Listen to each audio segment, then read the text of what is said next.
சமூகம் அல்லது சமுதாயம் நிர்வாகம் என்ற தலைப்புக்கு நாங்கள் மாறுறோம். முதல்ல அதில் எங்களுக்கு பேச வருபவர் திரு மார்ட்டின் ஐயா அவர்கள் தமிழ்நாட்டில் தமிழின் இன்றைய நிலைமை என்ற தலைப்பில் ஒரு சிறிய சொற்பொழிவை ஆற்றியிருக்கின்றார்.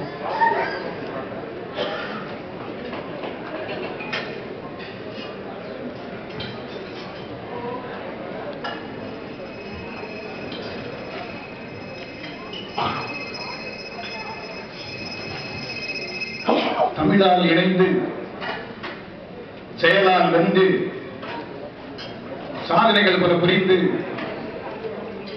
இங்கே அமர்ந்திருக்கின்ற தமிழ் நண்பர்களே, அனைவருக்கும் அன்பு வணக்கம். எந்நாளும் தமிழ்நாட்டில் துயரந்தால் துடித்து வரும் உறவுகள் உண்டு.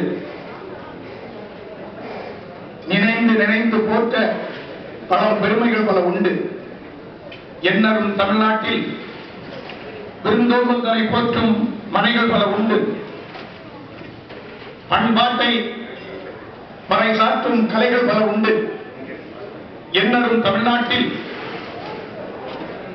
தேனினை செவிதினில் பாய்ச்சிடும் இசைகள் பல உண்டு.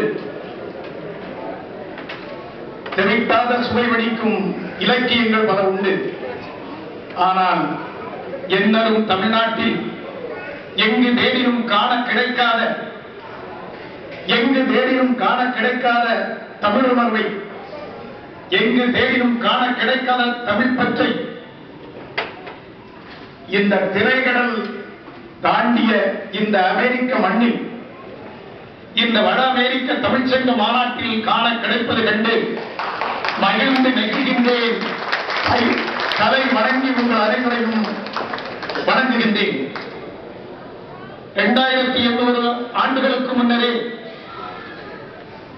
உலக வல்லரசாக விளங்கிய ரோமை மன்னர்கள் பேசி வளர்த்த லத்தீன் மொழி இன்று வழக்கில் இல்லை.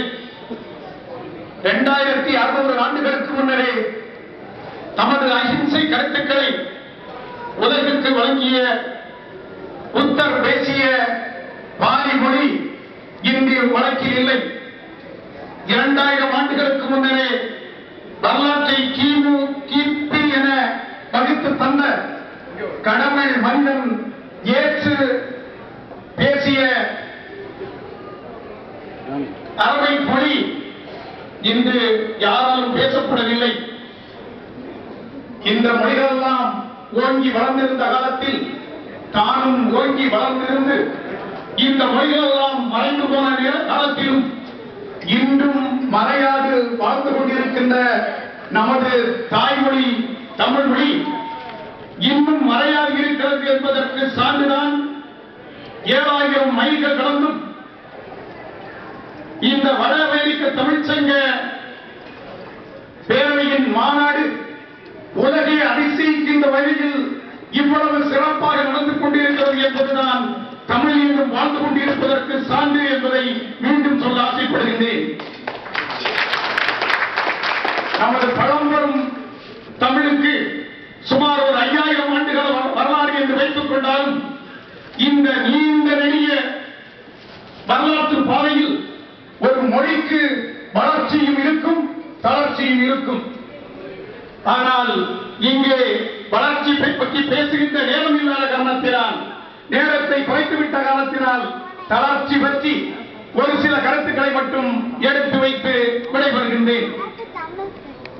தமிழ்நாட்டில் செயல்படுகின்ற நடுவண் அரசின் அலுவலகங்கள் மற்றும் வங்கிகள் போன்ற நிறுவனங்களில் ஆங்கிலம் இருக்கின்றது, இந்தி இருக்கின்றது, அங்கு தமிழ் இல்லை.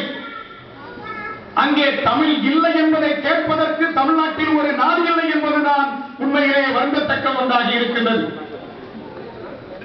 தமிழகத்தில் அரசியல் தலைவர்கள் ஒரு சிலர் தமிழுக்காக உழைத்திருந்தாலும் கூட இன்று தமிழை வைத்து பிழைப்பு நடத்துகின்ற அரசியல் தலைவர்கள் தான் அதிகமாக இருக்கின்றார்களே தவிர தமிழுக்காக உழைக்கின்ற தலைவர்கள் மிகவும் குறைவாக இருக்கின்றார்கள் என்பதை நான் இங்கே பதிவு செய்ய விரும்புகின்றேன். எந்த இனத்தவரும் தம் கையெழுத்து